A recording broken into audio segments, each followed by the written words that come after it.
अंबिकापुर में शुरू हुआ संभाग स्तरीय युवा महोत्सव। 5 जिलों से करीब 1500 प्रतिभागी कोच के साथ शामिल। प्रथम आने पर मिलेगा राज्य स्तरीय युवा महोत्सव में भाग लेने का मौका।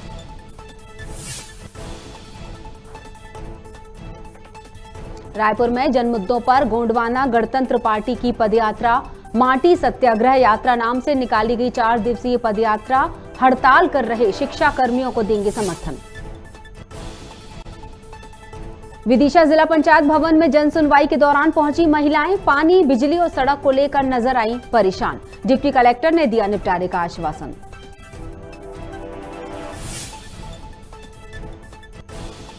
जशपुर के ग्राम पंचायत पसिया सुख बासुपारा में धर्मांतरण का मामला। धर्मांतरण के आरोप पर एक फादर, 3 पास्टर समेत 4 गिरफ्तार।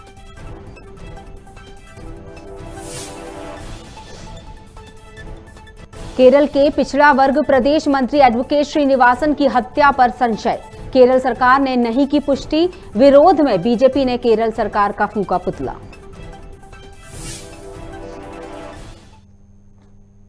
नमस्कार, आप देख रहे हैं खबर भारत। मैं हूं आपके साथ क्रांति प्रिया। बढ़ते हैं खबरों की तरफ।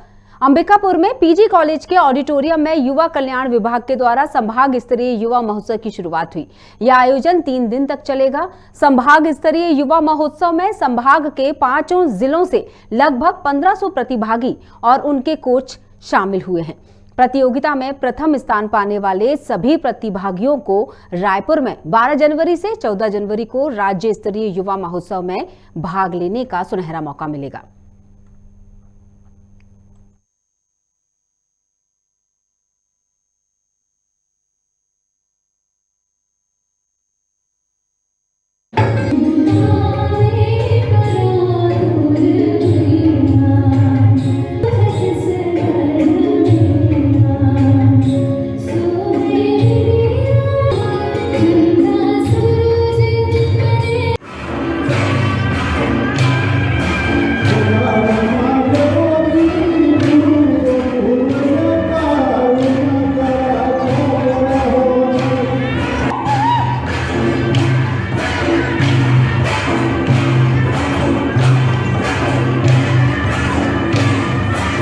आज 21 तारीख से लेकर 23 तारीख तक 3 दिवसीय संभाग स्तरीय युवा महोत्सव का आज उद्घाटन हुआ है और इसमें संभाग के 5 जिले के प्रतिभागी आज यहाँ शामिल हो रहे हैं, जिसमें विभिन्न खेल की विधाएं और सांस्कृतिक विधाएं इसमें शामिल हैं। लगभग 1500 के आसपास के प्रतिभागी और उनके कोच और उनके युवा कल्याण विभाग के 5 जिले से आए हुए लोग हैं।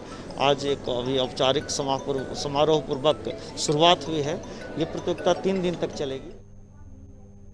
गोंडवाना गणतंत्र पार्टी ने 20 दिसंबर बिलासपुर से माटी सत्याग्रह यात्रा नाम से 4 दिवसीय पद यात्रा निकाली, जिसे गोंडवाना गणतंत्र पार्टी राष्ट्रीय अध्यक्ष तुलेश्वर सिंह मरकाम ने हरी झंडी दिखाकर रवाना किया। पद यात्रा पर निकले सदस्य 24 दिसंबर को बड़ी संख्या में रायपुर पहुंचेंगे। छत्तीसगढ़ में 5वीं अनुसूची पेशा कानून को पूर्णतः पालन कराने के साथ ही किसान, बेरोजगार, महिलाओं की समस्याओं जैसे कई मुद्दों को लेकर राज्यपाल को ज्ञापन सौंपा जाएगा। ज्ञापन देने के बाद रायपुर में शिक्षा कर्मियों के द्वारा किए जा रहे हड़ताल को समर्थन भी देंगे। बंद करो, बंद करो। केंद्र सरकार होश में आओ, होश में आओ। आदिवासियों पे अत्याचार बंद करो, बंद करो, बंद करो। पेशा कानून लागू करो, लागू करो, लागू करो। पेशा कानून बंद करो, बंद करो। विदिशा जिला पंचायत भवन में जन सुनवाई के दौरान ग्राम पठारी से लगभग 25 महिलाएं पहुंची, जहां मूलभूत सुविधाएं, पानी, बिजली और सड़क को लेकर परेशान नजर आईं। जिनके गांव में पिछले 1 महीने से लाइट नहीं है, तो वहीं पानी पीने के लिए सरकार द्वारा लगाए हैंडपंप बंद पड़े हुए हैं। महिलाओं को पानी भरने दूसरे गांव पैदल जाना पड़ता है।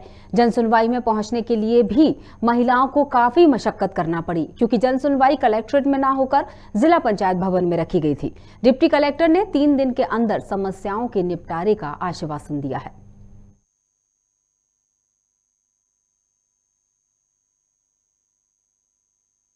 आज़ादी के 75 साल बाद भी आज लोग अपनी भौतिक समस्याओं से परेशान हैं, जिसमें सबसे बड़ी समस्या पानी, बिजली, सड़क से है, जिसको लेकर आज ग्राम पठारी से ये लोग आए हुए हैं विदिशा ज़िले में।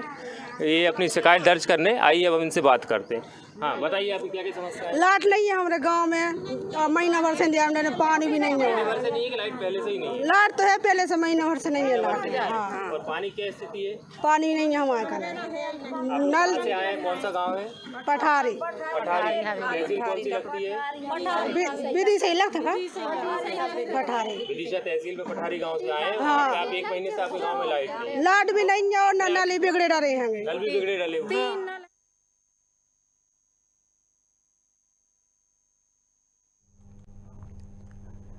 जशपुर जिले के ग्राम पंचायत पसिया सुखबासुपारा में धर्मांतरण को लेकर बगीचा पुलिस ने बड़ी कार्रवाई की है, जहां आरोपियों के द्वारा हिंदू धर्म नागवंशी समाज के घर में चंगाई सभा के बहाने भोले भाले आदिवासियों का धर्मांतरण कराया जा रहा था। पुलिस ने धर्मांतरण के आरोप पर एक फादर, 3 पास्टर सहित 4 लोगों के खिलाफ मामला दर्ज किया है।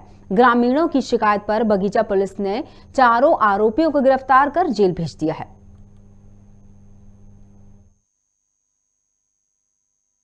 यीशु का जन्म उत्सव और जन्म क्रिसमस गैदरिंग मनाने के लिए, त्यौहार मनाने के लिए आए थे। तो कोरिया से आए हुए थे? हाँ। तो यहाँ कौन है दूसरे कास्ट में? नहीं, साथी लोग हैं। नहीं तो दूसरे कास्ट में किस टाइप का गैदरिंग और हाँ, यीशु मसीह का जन्म उत्सव। हमारे ही क्रिश्चियन ही लोग हैं हम लोग। उन्हीं लोग बुलाए थे और हमने उनका निमंत्रण को स्वीकार किया और यहाँ पर आए थे त्यौहार मनाने के लिए। ये कल ग्राम पसिया में टेलीफोन जरिए सूचना मिला कि दिलीप कुमार नागवंशी के घर में कुछ पास्टर एवं फादर लोग जा करके नागवंशी आदिवासी समाज को ईसाई धर्म में परिवर्तित कर रहे हैं। धर्मांतरण की सूचना पर हम लोग मौके पर तहसीलदार साहब के साथ पहुंचे थे। मौके में हम लोग जाकर देखे, वहाँ पर टेंट टंगा हुआ था और कुर्सियाँ लगी हुई थी। कई प्रकार के ईसाई धर्म के पुस्तकें को लेकर के प्रचार प्रसार किया जा रहा था। तो उसमें कितना जन को पकड़ा गया है? उसमें एक फादर और 3 पास्टर को हिरासत में लिया गया है। उनके खिलाफ विधिवत कार्रवाई की जाएगी। जानकारी लेते हैं, हमारे साथ खबर भारत संवाददाता पत्थलगांव से जुड़ चुके हैं अभिषेक शर्मा। अभिषेक, चारों आरोपियों को गिरफ्तार कर लिया गया, क्या है पूरा मामला? ये चारों आरोपी आते कहां से हैं? जी हाँ, बता दूं कि ये मामला बगीचा थाना क्षेत्र अंतर्गत का है। यहाँ चंगाई सभा चलाकर और भोले भाले आदिवासियों को प्रलोभन देकर धर्मांतर किया जा रहा था। यहाँ पुलिस ने दबिश देकर 4 आरोपियों को गिरफ्तार किया है और उसको जेल भेज दिया है। आपको बता दूं कि ये नागवंशी परिवार से थे जो चंगाई सभा चला के भोले वाले आदिवासियों को धर्मांतर कराया जा रहा था। जी, ये जो 4 आरोपी हैं, इनका बैकग्राउंड पता चला पुलिस के द्वारा हमें?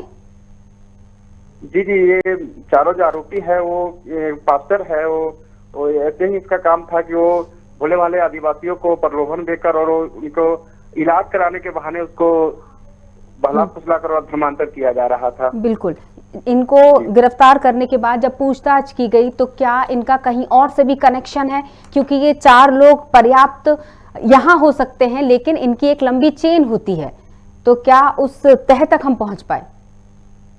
जी हाँ, ये फादर अरुण कुजूर जो है निवासी जिला कोरिया का है, जो हाल ही दिनों में बताया जा रहा है कि ये पहले भी बहुत सारे जगहों पर धर्मांतर का चंगाई सभा चलाकर धर्मांतर किया जा रहा था। इनके जो साथ में जो लोग थे वो भी उनके सहयोगी थे, जो आज छत्तीसगढ़ के अन्य जगहों पर भी ये धर्मांतर इनका द्वारा कराया जा रहा था। हालांकि पुलिस इस मामले में खुलकर बोलने की तैयार नहीं थी। बिल्कुल। गांव वालों का क्या कहना था और उस परिवार का क्या कहना था, जिस परिवार पर ये जो मुद्दा जो उठा है, जिस परिवार को लेकर, उस परिवार का क्या कहना था? कितने सदस्य थे उसके परिवार में, उस परिवार में, और क्या उसके बाद भी और उस परिवार के अन्य सदस्यों के बारे में भी कोई खबर लगी हो, जैसे रिश्तेदार या समाज के अन्य लोग? जी हाँ, ये पसिया सुखवासुपारा में जो जिनके घर पे धर्मांतरण का खेल किया जा रहा था, उन्होंने बताया है कि वो चंगई सभा कराया गया था, जो इलाज के लिए मतलब इसके अच्छे कार्य हो सके इसके लिए वो चंगई सभा का आयोजन किया गया था। उन्होंने बताया कि हालांकि उन लोगों ने हमको ये नहीं बताया था उनका धर्मांतरण किया जा रहा था, लेकिन उन्होंने चंगई सभा के आड़ में उनका धर्मांतरण करा रहा था। वो चोरी चुपके प्रलोभन देकर कि आपको इतना ये भलाई होगा, ऐसे होगा वैसे होगा करके उनका वो धर्मांतरण कराया जा रहा था। हालांकि उनको आदिवासी परिवार को मालूम नहीं था उनका धर्मांतरण कराया जा रहा है। जी बिल्कुल अनभिज्ञ थे, मतलब उनको इस बात का पता ही नहीं था कि धर्मांतरण की क्रिया संपन्न कर रहे हैं दरअसल फादर और बाकी के पास्टर। जी बहुत बहुत शुक्रिया अभिषेक। जी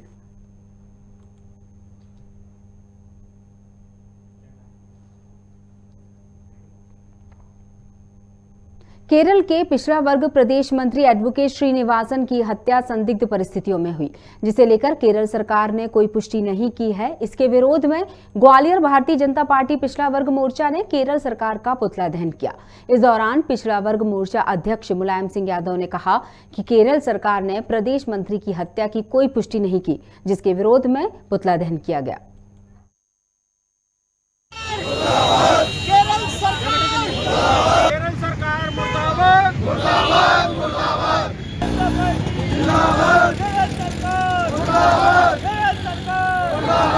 रंजीत श्रीवासन को इंसाफ दो, इंसाफ दो, इंसाफ दो। पिछड़ा वर्ग मोर्चे की ओर से ये केरल की राज्य सरकार के लिए मैंने पुतला दहन किया है। केरल में कुछ समय से कई ऐसे हिंदू संगठनों को सताया जा रहा है और भारतीय जनता पार्टी के कई नेताओं की निर्मम हत्या की है। अभी हाल ही का वाकया है, 19 दिसंबर को हमारे भारतीय जनता पार्टी के प्रदेश के नेता जो वहाँ सचिव रहे, 2016 के विधानसभा चुनाव में जो भारतीय जनता पार्टी के टिकट पर वहाँ विधानसभा का चुनाव लड़े, रंजीत श्रीनिवासन जी, अभी उनकी निर्मम हत्या वहाँ की गई। विधानसभा परिसर में जनसंख्या और विकास विश्व स्वास्थ्य संगठन के द्वारा विधायकों के सामर्थ्य में कार्यक्रम आयोजित किया गया, जहां विधानसभा अध्यक्ष ने मीडिया से चर्चा करते हुए कहा, हिंदुस्तान में स्वास्थ्य सेवाओं के लिए विधायकों और सांसदों की भूमिका अहम होती है। कोविड के दौरान और कोविड के बाद भी उनकी आवश्यकता को ध्यान में रखते हुए हमने विधायकों को बुलाया था। कार्यक्रम में कई विधायक शामिल भी हुए।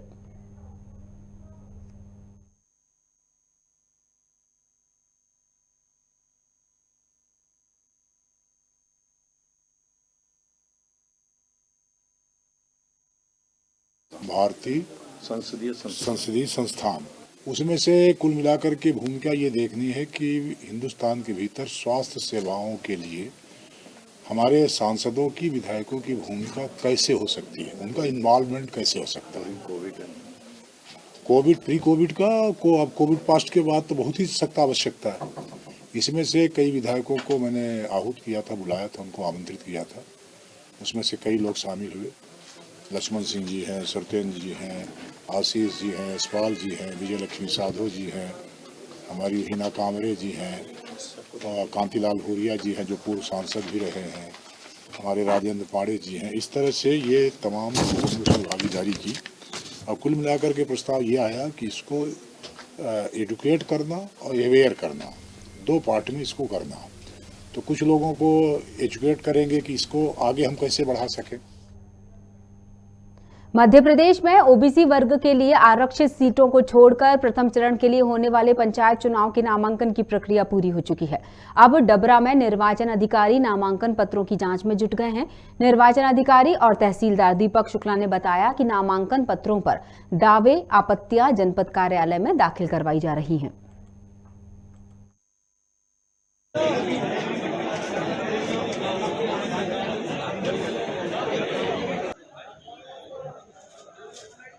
ये प्रत्येक अभ्यर्थी जो अपना नाम निर्देशन पत्र भरता है उसकी एक एक कॉलम पंक्ति की जांच की जाती है एवं यदि उस पर कोई दूसरा व्यक्ति आपत्ति करना चाहे तो आपत्ति भी प्रस्तुत कर सकता है एवं आपत्ति पर सार स्वरूप एक आदेश लिखकर उस व्यक्ति का आपत्ति अस्वीकार की जाती है या स्वीकार की जाती है।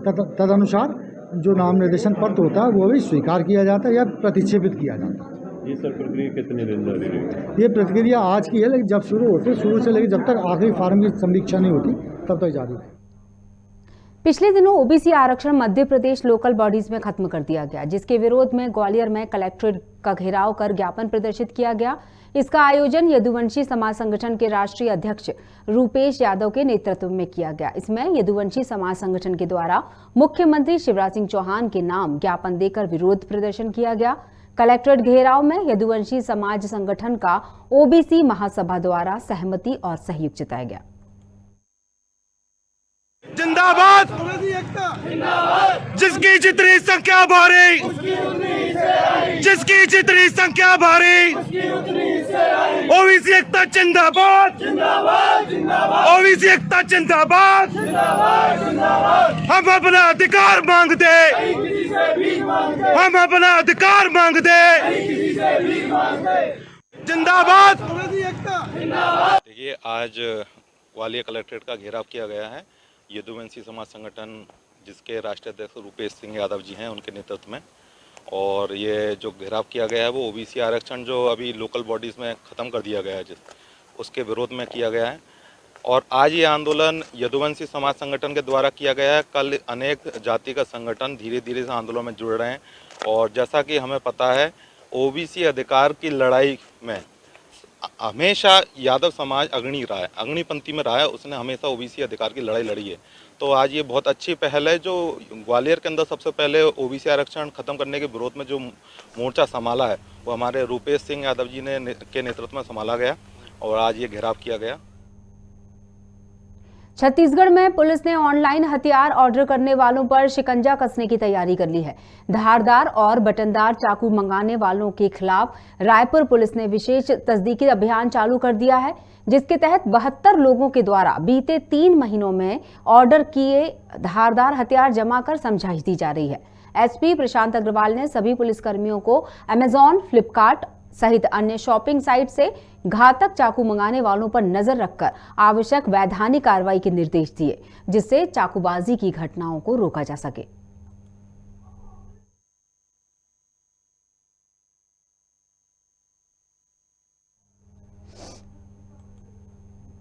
नगरीय विकास मंत्री भूपेंद्र सिंह का बयान सामने आया है, जहां उन्होंने ये बात कही कि पंचायत चुनाव में ओबीसी आरक्षण को लेकर स्थगन प्रस्ताव पर चर्चा हुई। कांग्रेस ने 5 बार जबलपुर हाईकोर्ट में आरक्षण को लेकर रिट याचिका लगाई है, और जब स्टे नहीं मिला तो सुप्रीम कोर्ट में रिट याचिका लगा दी। अब स्पष्ट है कि कांग्रेस ओबीसी आरक्षण विरोधी है। वहीं ये भी कहा कि सरकार कोशिश कर रही है कि ओबीसी को 27% आरक्षण मिले। साथ ही ये बात भी जोड़ी कि बिना ओबीसी आरक्षण के मध्य प्रदेश में पंचायत चुनाव नहीं होंगे। 5 बार कांग्रेस पार्टी ने जबलपुर उच्च न्यायालय में स्टे के लिए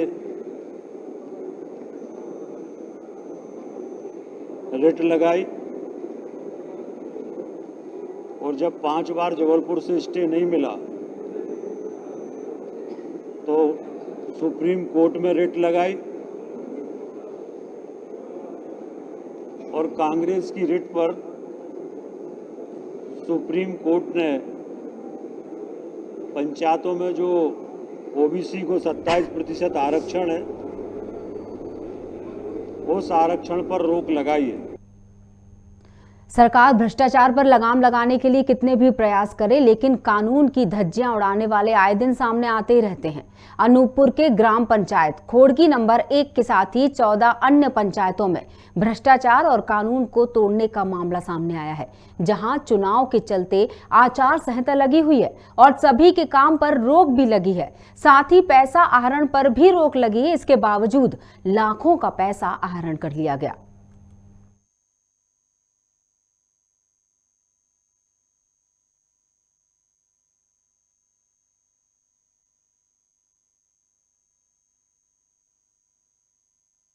तो जिला प्रशासन से इसकी जानकारी मंगाई गई, और जिन लोगों ने आचार संहिता में नियम का उल्लंघन किया था उनको जिला पंचायत से और जिला प्रशासन से नोटिस जारी की गई है। उनके विरुद्ध कार्रवाई की जाएगी। सर, क्या नोटिस जारी की गई? भाई वसूली की नोटिस जारी होगी। जो अवैधानिक तरीके से उन्होंने पैसा आहरित किया है तो निश्चित रूप से उनके ऊपर कार्रवाई भी होगी और वसूली भी होगी। एक तरफ जहां आम जनता को भी आचार संहिता का पालन करना होता है, उल्लंघन करने पर कार्रवाई होती है, तो जनप्रतिनिधियों को तो बिल्कुल भी नहीं बख्शा जाना चाहिए और कड़ाई से इसका पालन करना चाहिए। जैसा कि आप जानते हैं कि भारतीय जनता पार्टी की सरकार आने के बाद उनके कार्यकर्ता, उनके नेता ठेकेदारी करते हैं, ऐसे सरपंचों को, ऐसे भ्रष्ट सचिवों को संरक्षण देते हैं और उनसे ऐसे कृत्य कराते हैं। आप इसकी अगर जांच कराएंगे तो आप पाएंगे कि ऐसे घोटालों के पीछे, ऐसे भ्रष्टाचार के पीछे भारतीय जनता पार्टी के नेता और कार्यकर्ता होते हैं। अगर जांच होगी तो सारी बातें साफ हो जाएंगी। विधानसभा स्थगन के बाद जनसंपर्क मंत्री पीसी शर्मा का बयान सामने आया। शर्मा ने कहा कि 2019 से लेकर अभी तक बीजेपी कोर्ट नहीं गई। अब सरकार को 7 साल पुराने रोटेशन पर अध्यादेश लाने की जरूरत क्यों पड़ रही है? ये 5 साल का जो वैधानिक नियम है कि रोटेशन और परिसमन फिर से हो, वो कर दिया था 2019। इसको ये कानून बन गया था, इसी विधानसभा ने कानून बनाया था, तो इसको अध्यादेश ला के रोकने की जरूरत क्या थी? 2019 से लेके 21 तक एक आदमी कोर्ट में नहीं गया इसके खिलाफ, एक आदमी कोर्ट में नहीं गया। इसका मतलब सब उससे संतुष्ट थे और चाह रहे थे कि वो चुनाव हो जाए। लेकिन भारतीय जनता पार्टी की सरकार ये चाहती थी कि अध्यादेश लाओ और ये लूप होल छोड़ दो, कोर्ट में जब मामला जाएगा तो स्टे मिल जाएगा। ये चुनाव कराना नहीं चाहते थे। कांग्रेस सरकार के पूर्व मंत्री कमलेश्वर पटेल ने कहा कि कांग्रेस स्थगन प्रस्ताव लेकर आई है, सरकार की तरफ से जो जवाब आना चाहिए वो नहीं था। सरकार अपनी गलतियों को छुपा रही है। बीजेपी सरकार नियम विरुद्ध चुनाव कराने जा रही है और जो इस व्यवस्था से असंतुष्ट थे उन्होंने सर्वोच्च न्यायालय का दरवाजा खटखटाया था और परिसीमन के साथ रोटेशन प्रणाली को लेकर कोर्ट भी गए थे। आज मुख्यमंत्री जी ने हमारे विपक्ष के नेता कमलनाथ जी के आग्रह पे ये निवेदन स्वीकार किया है कि हम चुनाव पिछड़ा वर्ग के आरक्षण को हित में रख के कराएंगे। अब हम लोगों को देखना है कि सुप्रीम कोर्ट में या सरकार किस तरह से पैरवी करती है कि सिर्फ जिस तरह से भाषण देते हैं और भाषण दे के निकल जाते हैं, सिर्फ आंकड़े गिनाते हैं, वहीं तक सीमित रहता है। ये इंतजार रहेगा हम सब पिछड़ा वर्ग के लोगों को भी, क्योंकि मैं पंचायत मंत्री था और हमने सारी नियम प्रक्रिया के तहत सारी कार्रवाई की थी और उसको इन्होंने माना नहीं। यही अधिकारी कर्मचारियों ने नियम प्रक्रिया के तहत किया था। आज बोलते हैं 7 साल पुराने आरक्षण में करा रहे हैं, उसमें क्या तकलीफ है? अब यही रोटेशन आज हमारे कई साथियों ने बोला कि 20 साल से 17 साल से आप रोटेशन नहीं होने दे रहे हो मध्य प्रदेश में। ये रोटेशन से बात तो ये है कि हम इससे अंदाजा लगा सकते हैं कि मुख्यमंत्री मध्य प्रदेश के रोटेशन व्यवस्था के खिलाफ हैं। और इस खबर के साथ बुलेटिन में फिलहाल इतना ही। बने रहिएगा खबर भारत के साथ। नमस्कार।